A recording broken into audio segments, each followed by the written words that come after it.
It's mid-December on the Baja coast, and after waiting out the calms that followed that strong gale that we showed in the last episode, we're heading south. The sailing gets spicy and Kat is not getting seasick. But first we have to battle through some light winds accompanied by oversized seas. Alright, we're going to get set to haul anchor up here and sail off.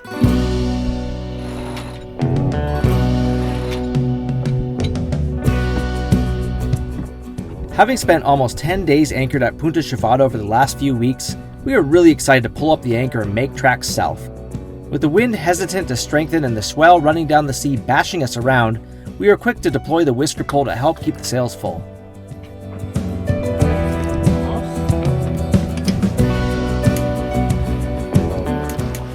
Well, that wasn't the prettiest setup, but just learning how to do it, and yeah, so far it's helping a lot. It's keeping that sail full with this.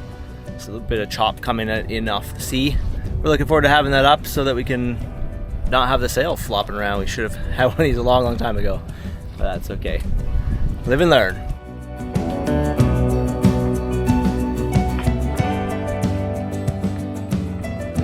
Less than inspiring start to the day here with this swell coming across the beam while we're going dead downwind. It's really making it hard to keep the sails very happy, but luckily we got that whisker pull out, otherwise it'd be just totally useless. So just need a bit more wind here. We have like, I don't know, 3 or 4 knots. If we had 10, we'd be chilling, but it'll come. Outsized waves, much bigger than the wind. Whee! Nothing like going dead downwind with beam seas.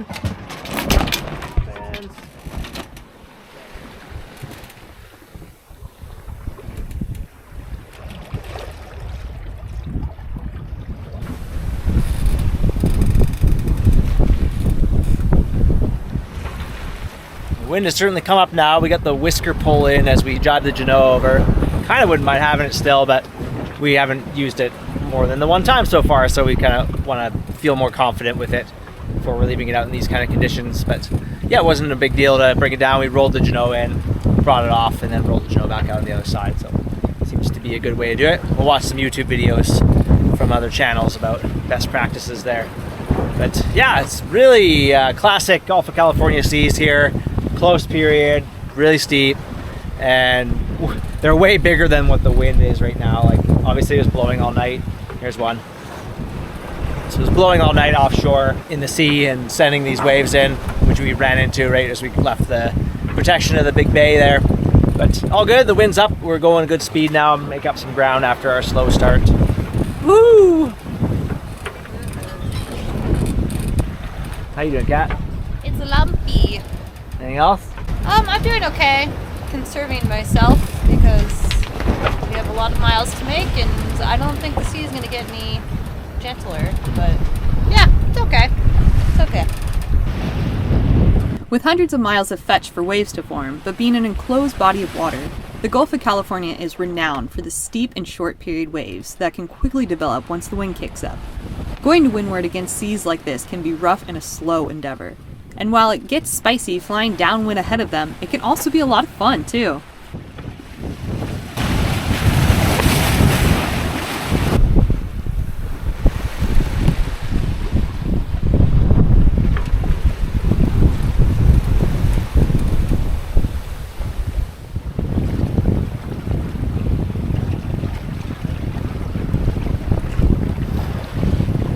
Dolphins! Ooh, hey guys!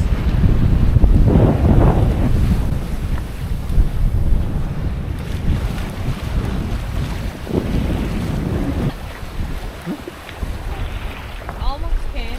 Yeah. Ooh, the 9.4 on there.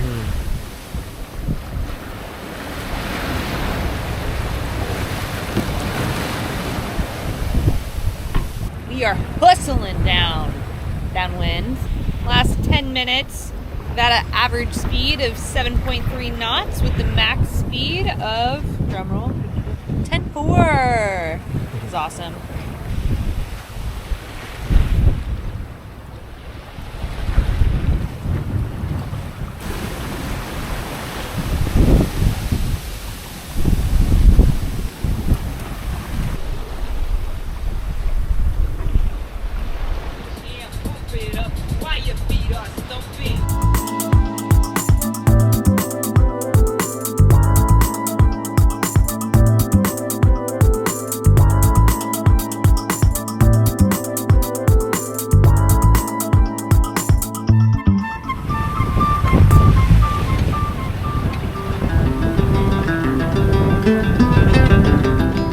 So in the guidebook, it warns that northerly winds tend to accelerate around Punta Pulpito.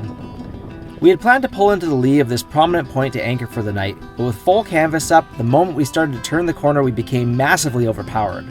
Compared to sailing to windward, it can be easy to not notice the wind building up when you're sailing downwind, and this certainly happened to us in this case. Really, we should have reefed a while back, but we were having such a fun time surfing down the powerful wind-driven seas that we just kept rolling with it. As we brought the very heavily laden boom across to start turning towards the anchorage, the block that makes up the boomvang snapped. Kat quickly tied a piece of line in its place as we reassessed our plans. Looking into the anchorage, it looked even windier than out at sea. With only 9 miles left to go to the next anchorage, we were quick to decide to pass on this inhospitable looking spot, so we turned the bow back downwind and continued on our way. We just bailed on Pulpito. The headland there really funnels wind, and so as we were trying to turn the corner, it was just raging, and it didn't look like it was any calmer inside the protected anchorage. So yeah, we decided to keep on going, and now we're cruising along at 7 knots again. So we are going to continue on to Juanico, because that's truly where Trevor would like to be on his birthday, and we should make it there hopefully right around sunset before it gets dark. So Okay, so we're just happily cruising along, chatting, and all of a sudden, a sea lion. I think we scared it. It just growled like crazy, and like just maybe 30 feet from us, it scared the daylights out of both of us and the sea lion. I never had something like that happen before. That's crazy. I thought we were about to get attacked by a dog. I was very confused. So scary. Wow, that was something.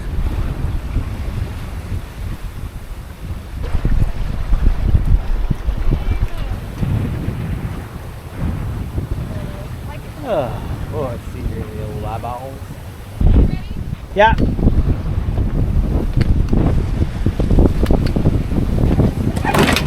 Okay.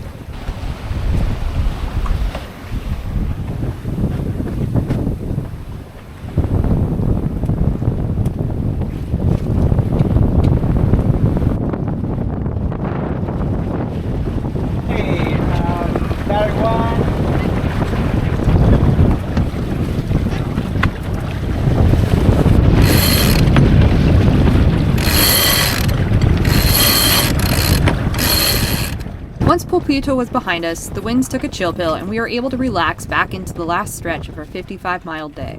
The wind was still pumping and our sail into the anchorage was robust. We dropped our sails just shy of our desired anchoring spot between some funky rock pinnacles just as the moon was coming up. Okay, we're anchored in about 10 feet of water right here in the nook. It's beautiful. It's so nice to be tucked in away from the waves too. With a boat full of food and water, we were all set to stick around this fantastic anchorage for a while. For Baja standards, this anchorage is well protected from the prevailing winter northerly winds and waves, and there's much to do on shore.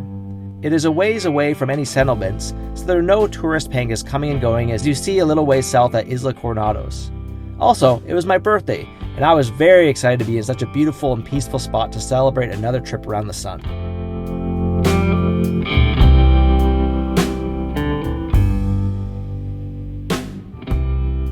Hello. Hello. We're just getting ready to head to the beach. It's my birthday, so we spent the morning chilling real hard. And now we're gonna go hike around and just have a nice day. I did not chill. I slaved in the kitchen baking a yummy frittata and another cake for his birthday, now that I know how to make it really well.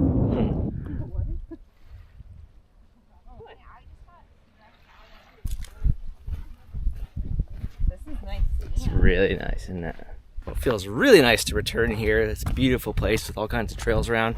And last spring, I really didn't go exploring too much. I was kind of just in my own mode solo, and I'm really happy to be back here with Kat to go hike around and explore this whole zone and spend some time here.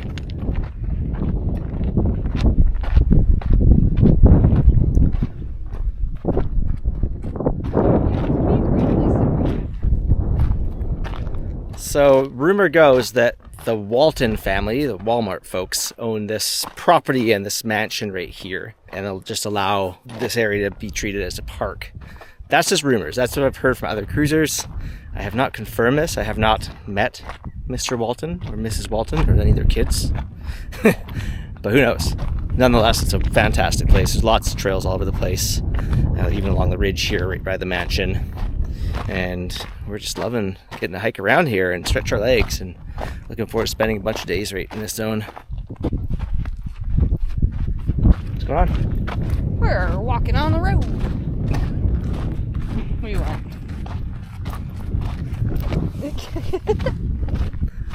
Just on the road here that goes to the other cove on the other side that faces north, and it's a little anchorage there that you can use when the winds are either calm or coming from the south, and really beautiful spot. But there's so many nice roads and trails to walk around here, and along this road there's little bits of obsidian within it. It looks like it gets graded up when they grade the road, so there's little wee pieces within the road, and sometimes off the side of the road too. It's kind of fun to hunt for them a bit.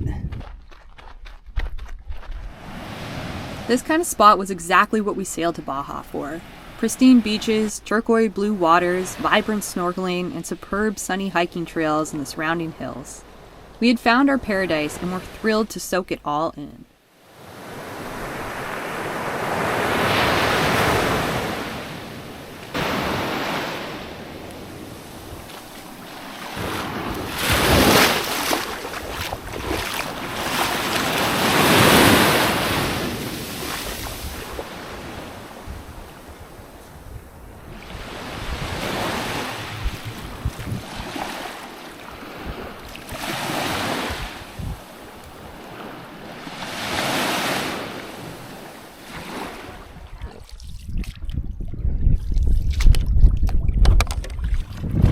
Let's go, Top, to find some fish.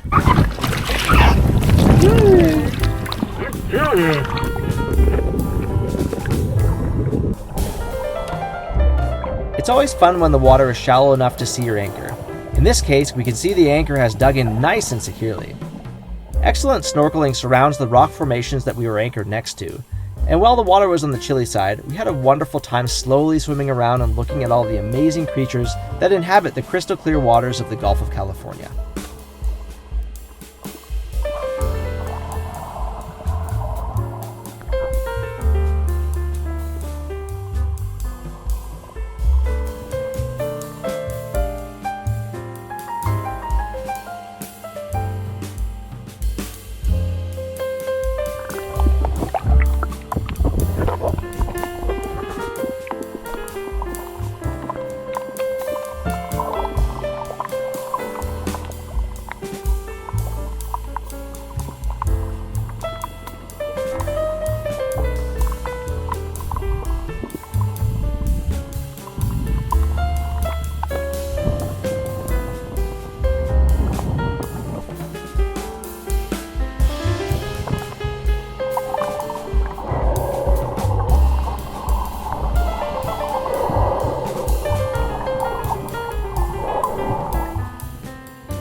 The crew from Love Light just came by and dropped off a little birthday present for me, a nice tasty IPA. It's really sweet. I'm having a lovely day, nice snorkeling, and the wind is coming down as the sun starts to set here in this beautiful place. You're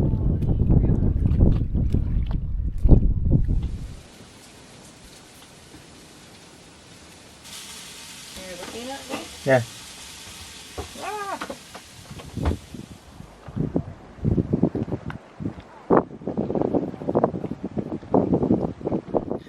Another lovely morning. A little swell finding its way in today, but nothing to be concerned about. Just a little rolling on the boat.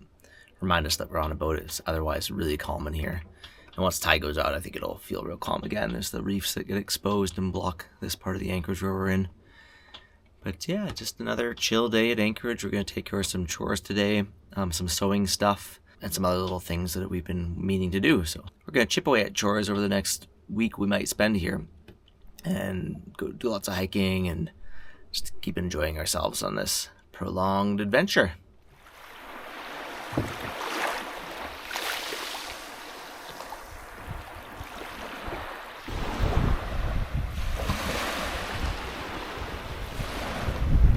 Going for a little walk here into the hills. There's a road that goes up onto this ridge, and we're keeping a keen eye out for the reportedly aggressive donkey. Isn't that right, Kat? That's super right. There are donkey tracks, so we're being extra cautious here. We've reached the top of the ridge here, and there's a polite no trespassing sign, so we'll turn around here, but it looks like there's no problem hiking up to this viewpoint up here. It's chore time here on Sea Dreamy Clyde before we head for another shore excursion to the northern beach. And the first thing to do is to fix the boomvang, which broke on us on the last sail. So I have another block that I can put in, and it should be as simple as that. I think I just have to trace it through that. So.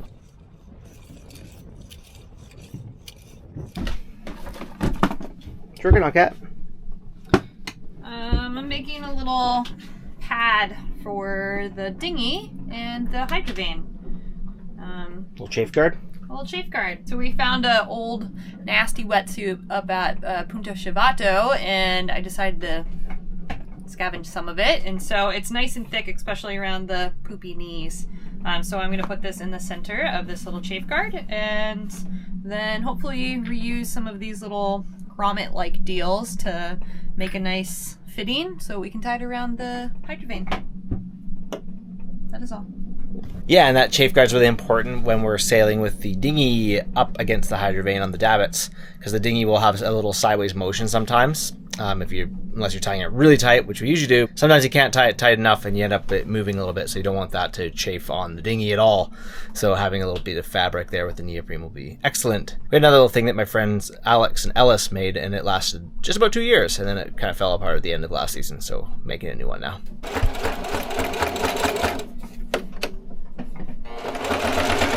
Meanwhile, I'm working on some lines for our preventer, adding some shackles to it, and also for our new whisker pull setups. Rather than splicing, I'm doing whipping to get these shackles onto the ends of these lines, and just measuring everything up and making it all proper. Because before we've had this line, it's been perfectly fine, but it's definitely been way longer than we need. So we're gonna fix that up so that it's just the right size and an actually bigger line using some old climbing rope. So I'm just wrapping up this here shackle edition with whipping, and Kat is using the axe and the galley. Oh, I just finished that side. Oh. You'll have to wait. She got the one grommet. It kind of did something weird, but it shall work. Yeah. Yeah.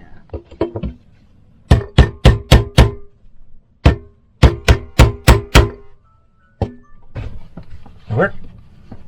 Yeah, almost. Like up above this thing and then down below it? Yeah, that's fine. That's where it rests, so. That's so funny, I did not. You can even shift down, like it's not gonna get up here. As long as it's like up at the top there. Okay, so. Well, we're done our little chores, eh, Kat? Hey. Hey. And going for a little stroll before sunset.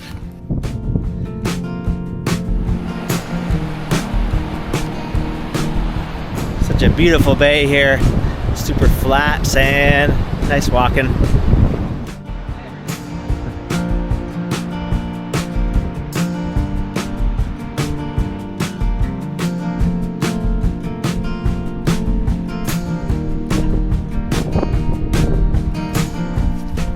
Got a little trail that carries on up the ridge here, so in our flip-flops, here we go.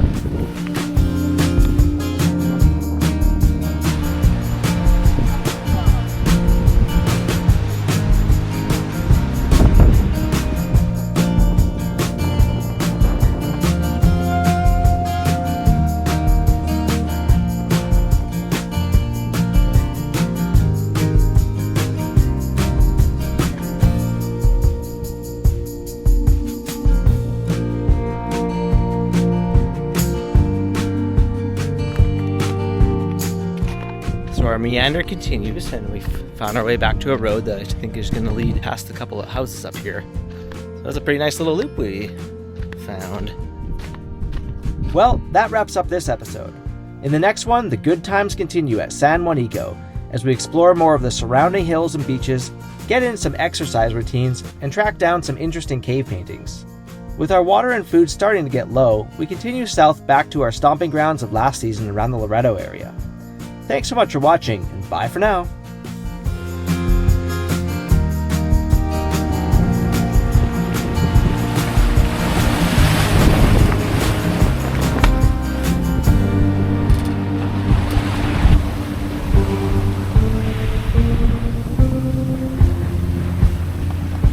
I can't use any of the sound.